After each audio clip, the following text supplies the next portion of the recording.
Gap yo'q. Zo'r 2013-yilda ishlab chiqargan Lacetti topib qo'ydim. Ekranga o'zi bitta like bosing-da, chunki qarang. Qaniydi? Motorni açsak qarang tur. Zo'r 13-yil.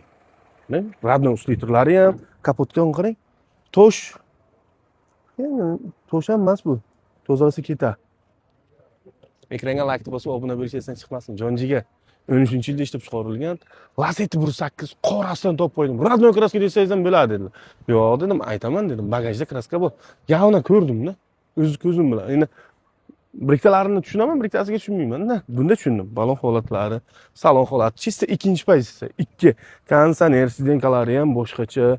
Mebelni bilasizmi, bular chiqqan payt mebelnisi legenda bo'lgandi-da. Magnitofon ham Gentra magnitofon, birinchi chiqqan Gentra magnitofonlar.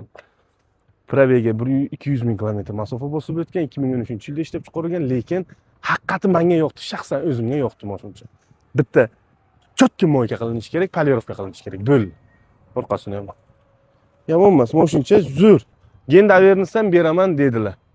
Telegram kanalga qo'ydim, uje yakson bo'lyapti. Telegram kanalni o'zidan. Qarang, taylar qanday turibdi. Zo'r, propan gaz. Mana shu bagajda kraska ekan, lekin udar bo'lmagan. Qarab chiqdim, yaxshi turibdi. $5,950 va yana savdosi bu. Tushunasizmi? Savdosi bu. Bosish kerak. Tamom. Sog' bo'ling.